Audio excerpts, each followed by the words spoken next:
Everyone to my Brazilian Grand Prix 2025 weekend preview, where we have a lot to talk about in terms of the context of the championship, not just for the top three in the drivers, but also for the midfield teams in the constructors' battle, because that's heating up as well, and Red Bull, Mercedes, and Ferrari in the constructors too. So lots to talk about this week. And obviously, you can't not mention the fact that we have a sprint race, which is always a great idea for Interlagos. It's to me, it's stupid that this is being gotten rid of next year because who doesn't want more racing at Brazil? It's by far one of the best tracks, if not the best track on the calendar. And I think the sprint race this year is going to be really interesting to watch, obviously, with the top three in the championship needing to perform there. So I think the sprint is going to make this weekend very interesting. Potentially even because often people say, oh, well, the sprint, you don't need to go too hard because you've got qualifying later in the day and you need to keep your car intact. But I think between the top three in the championship, they're going to be going crazy in the sprint race if they're close to each other. So definitely something to look out for this weekend. And sort of linked to that is, of course, Oscar Piastri's form, which it's no surprise to anyone that well, it's clear that he's not been very good for the past three races, I guess. Um, and I believe he can do better this weekend. I do think he will still be a bit off Norris. I don't think he's going to be faster than Lando. However, I don't think we're necessarily going to see P10, P9, for example. I think he'll be competitive, maybe bottle one session, we just don't know. But I think the McLaren car should be good at Brazil, so there's no real excuse for him not to show up because with Mexico, I largely class that as a Lando Norris track, so I'm not surprised that he didn't perform too well compared to Norris. But with Brazil, I think both of them have no excuse not to perform well.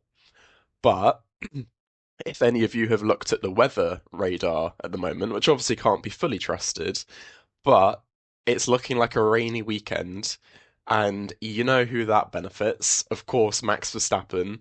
I mean, just cast your minds back to last year, 2024. Absolute dominant drive here. I know it was induced by a red flag that helped his strategy, but you have to admit he would have comfortably finished on the podium, if not better, even without the red flag. He was absolutely carving through everybody that race. Like it was easy work. Like it wasn't a challenge to him, barely an inconvenience. So if it is raining, which, like I say, is looking like it could rain for every day, maybe a bit less likely on Sunday, but it could. Um, so if it does, I think it really brings this championship back into hot contention because you definitely would weight Max Verstappen as the favorite if it's a wet Brazil race. So lots to look forward to there. And I'd just like to have a brief little um, talk about some topical news in the sense that Williams have changed their F1 team name. And without going too much into this, it just why? Like the problem with this, in my opinion, is that the actual name itself isn't offensive or anything. Like, it's just neutral. I don't care. But you can just feel that the team's becoming really gradually more corporate in the sense that I think a lot of people support Williams because they feel like a family grown team. They're sort of the underdog. Like people like that. But with all of this at last year and blah blah blah blah, it just feels like it's becoming more or less so what people enjoy from Williams to more of a corporate machine, which it never has been really in the past. So that's my issue with it. In principle, the name, even the logo, it's meh. Like I don't care. But that's my thoughts on that. And that leads us into my top five sprint qualifying predictions. We're going to have a lot of predictions here because sprint and normal race. And in fifth, George Russell. Fourth, Lando Norris. Third, Oscar Piastri. Second, Charles Leclerc. And taking sprint pole position, I have Max Verstappen. And of course, the reason behind this is A, if it's raining, I would bet behind Max Verstappen. And then the rest are kind of self-explanatory. I think the only shock there is potentially Charles Leclerc getting second. But he has been good at Interlagos, just not the most fortunate in recent years. Um, and I suppose also Oscar being ahead of Lando. Um, it's sprint qualifying. I think it is not that indicative that everyone's susceptible to sort of bottling a lap when you've got so little time on the sprint qualifying Q3. So that's my top five. And then that leads into my top five sprint race predictions, starting with Lewis Hamilton, Oscar Piastri, George Russell, Charles Leclerc, and then in first place, Max Verstappen. So as you can see, Lando Norris is now missing from this top five. And I will explain that later, I think. So I'll let you stew over the fact that that's my top five for the sprint race. Obviously, Max Verstappen will be gaining not huge points, but decent points. And in this scenario, Oscar would retake the championship lead. So yeah, that's my prediction for a potentially wet sprint race. And then we go into qualifying, with fifth being Lewis Hamilton, fourth being Charles Leclerc, third being Oscar Piastri, second being Max Verstappen, and first being Lando Norris. And this kind of just plays into the fact that I think the Red Bull and the McLaren will be very close on pace. That's why I've put Norris pole here, where it is a longer Q3 session. Um, the first lap doesn't matter as much as sprint qualifying does. For instance, and I think Ferrari probably peaked a bit in sprint qualifying, so that's why I've put them a bit further down. And I'd like to reinforce the fact that I think Ferrari will be pretty decent here compared to Mercedes. I think Ferrari will be better than Mercedes, so that's why I've put them there. And then obviously Oscar finishing in third, qualifying in third. So setting up for a very interesting race, of which I've predicted fifth place is Charles Leclerc, fourth is Lewis Hamilton, third is Oscar Piastri, second is Lando Norris, and then winning is Max Verstappen. And this is pretty self-explanatory. I think if it's a wet Sunday, like I say, Max will win on pure race pace.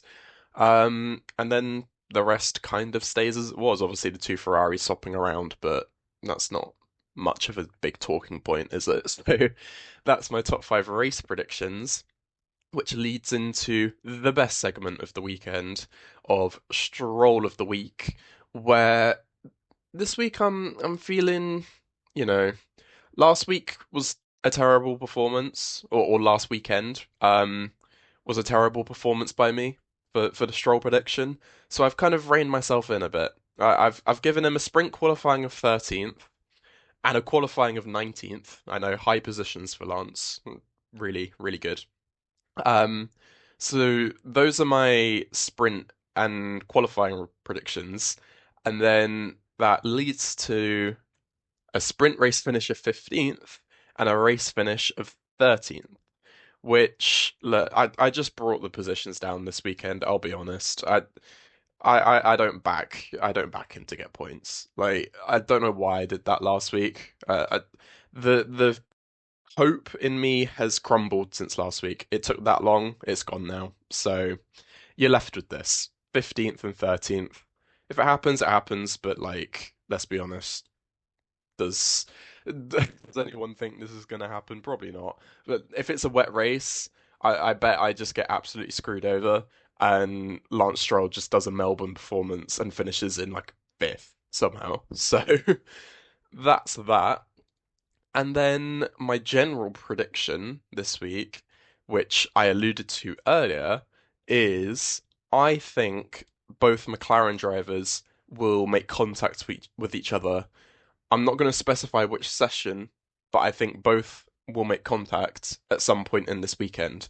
And if it's wet weather, I think if they qualify close together, the sort of tensions between Oscar feeling like he's slipping away from the championship and Lando feeling like he needs to capitalize on it.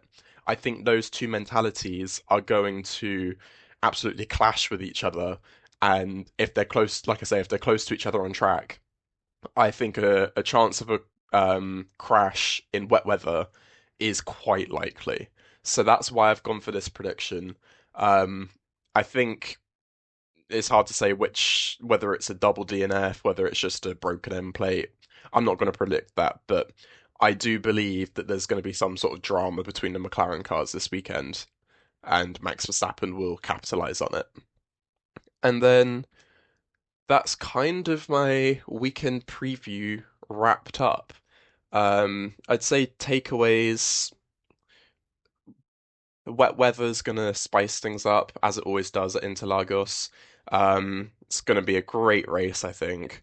If this track doesn't deliver, then it really exposes how bad the regulations have gotten to, because this track just it's good for racing, as simple as that. And if cars can't overtake this year, then it's absolutely disgraceful from the FIA how they've managed to let the teams make these cars so unraceable. Um, and then I'd also briefly just touch on the fact that I think Aston Martin, I say Aston Martin, Fernando Alonso, um, will be strong here, because it's a low downforce track relatively.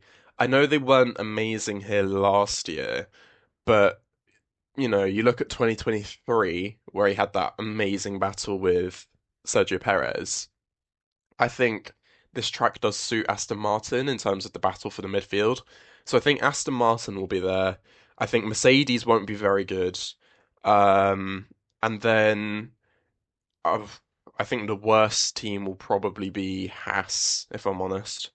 So that's my um, thoughts on the midfield. And then if Max Verstappen is performing well this weekend, I think that battle for P2 and the constructors, I think Ferrari will take the lead of it. Red Bull will come in, move up to third, and Mercedes will drop to fourth. Um, that's my prediction, and let's see if it happens. I mean, anything can happen in a wet race, and that's what's so exciting about it. So I hope you're all excited. I certainly am. I will see you guys again for the race review, on Monday, I believe. So I hope everyone enjoys the race. Have a great week leading up to this. It's going to be a really good one to watch, I think. And I'll see you in the next one. Please like and subscribe if you enjoyed, and goodbye.